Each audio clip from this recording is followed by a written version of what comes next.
Continuing with the focus on particular reasoning and understanding that is of the most benefit for humanity because it addresses the foundation of what's actually causing the most injustice and suffering in the world. I'm going to continue with pinpointing logic that supports freedom, but in this talk, I'm going to zoom out even further. Previously, I was talking about the logic of freedom in a medical freedom context, that is, the freedom to make your own medical decisions. But here I'm going to zoom out from that even further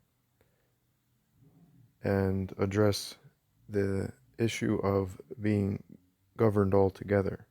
So, not only in the area of your medical choice, but altogether being taxed and governed by a group of people, and what is presumed to be true that, when analyzed, doesn't actually hold up to scrutiny. The key logic and understanding that is most important for humanity are ideas or thoughts that have actually been communicated in the past long ago. So I was just reading a different translation of the Tao Te Ching by Lao Tzu, which is a small book collection of wisdom sayings by Lao Tzu over 2,000 years ago. And this one translation had a line that stood out to me because it's relevant to this discussion on the logic of freedom. So just that line goes, quote, "Stop looking for," and then this next section is put in quotes, which is important. The quotation marks are important. "Stop looking for," quote, "persons of superior morality," end quote, "to put in power." So that was taken from the beginning of the third chapter of the Tao Te Ching. So, persons of superior morality to put in power.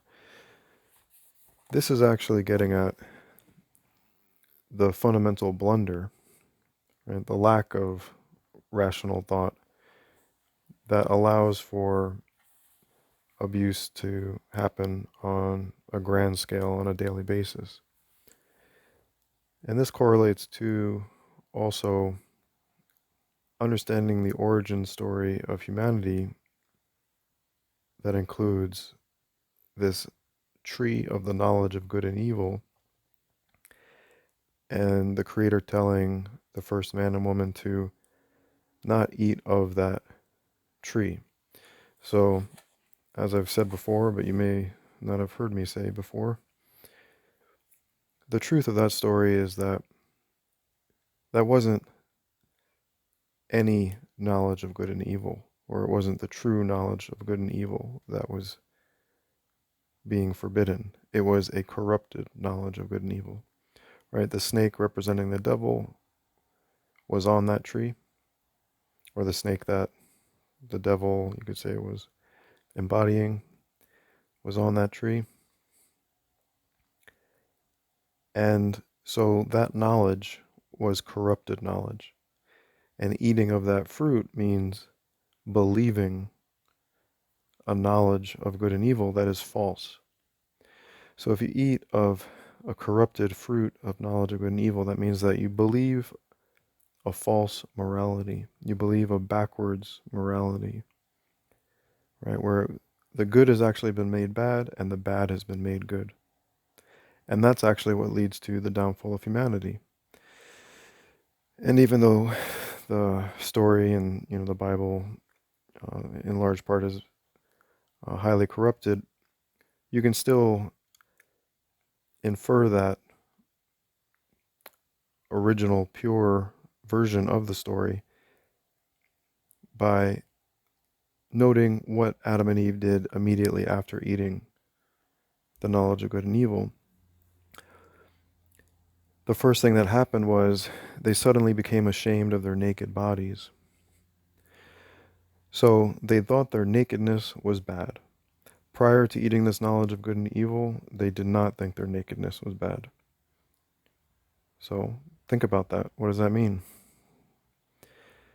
Well, if you understand that a naked human body is not actually bad, right? But then they eat of this knowledge of good and evil and they suddenly think it is bad, what happened? They started believing a false morality, right? So, and that led to the downfall of humanity, right? So that's key understanding. So returning to the political context and this quote of the Tao Te Ching, looking for so-called persons of superior morality to be in these positions of power. So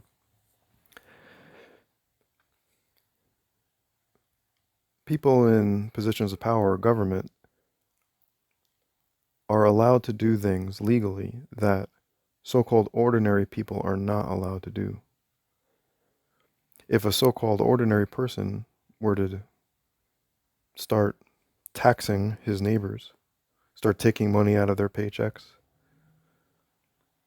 that would be considered criminal, right?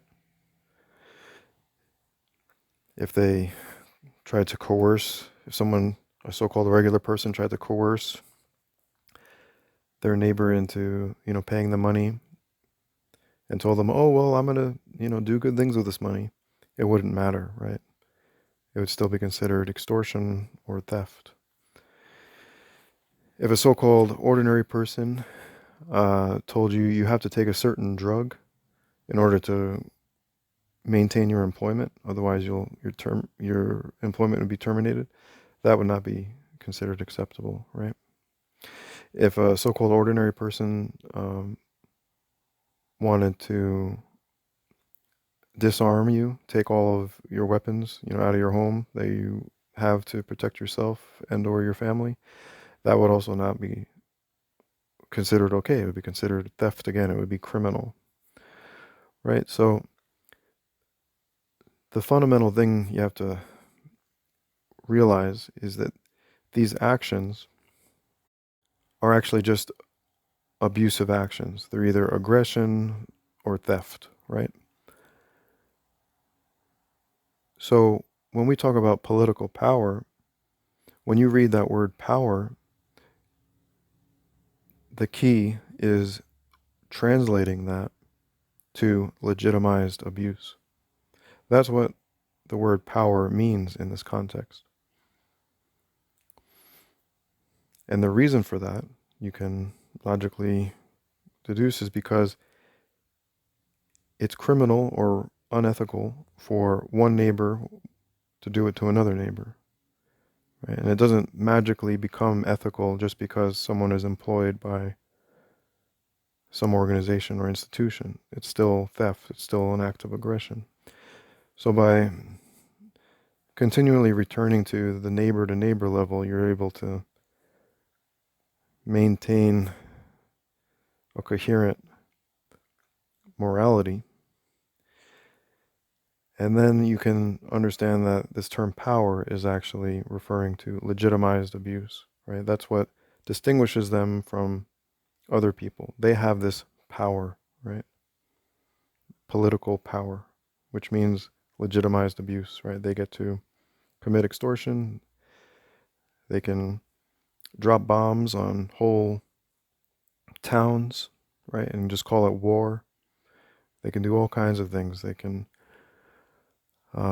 release all kinds of toxins and so forth and just call it research, right? They can do nuclear testing, right? That harms people in future generations, right? And then just say, oh, this is just research, right? They can do all kinds of geoengineering and so forth.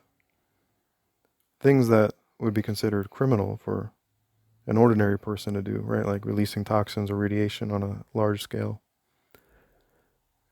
along with the other examples I gave, right?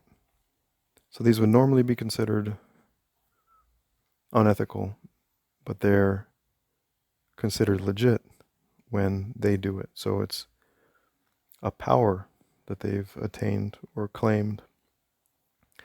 So to conclude on the main point here, why I said those quote marks are so important around persons of superior morality is that it's a contradiction in terms to think of someone as morally superior and simultaneously they are carrying out acts that would be considered abusive or criminal or unethical for ordinary people to commit. Right? So you're saying the reason why, or the statist, you would say, is arguing basically the reason why they have these rights or this power is because basically they're morally superior than ordinary people, right? They're held to this higher, they hold to a higher standard, they're kept in check by the rule of law or the Constitution or whatever they claim to be the mechanism that basically turns them into saints. So the irrationality here is compounded. One, we could talk about how there isn't such a mechanism that actually restrains and transforms them into saints, but putting that aside, this perspective, this so-called political science, is flawed because someone can't be rightly called morally superior if what they're doing is immoral on a grand scale on a daily basis, right? And the entire basis of their existence is something that is actually an unethical act, which is extortion. But if you don't recognize the equivalencies, if you don't think taxation is actually a form of extortion, right, then you're not going to recognize, well, this doesn't make sense for them to be considered morally superior when their whole employment and operation is based on an unethical act. So this may seem just like philosophical or not too relevant, but it's actually extremely important. Like if this understanding was widespread, we wouldn't be in the situation we are in, and there wouldn't be this continual support for an institution that is actually doing much more harm than good, and people could actually be free and independent from it. But if you continually think that political power or legitimized abuse is acceptable, and the reason it's acceptable is because the people that operate it are somehow morally superior than ordinary people, that irrationality will continue to undermine humanity's progress. So I hope this made sense to you, and I hope that you'll share this reasoning with others so that we can break free from the propaganda and the abuse of control and deception that comes with it. Thank you for listening.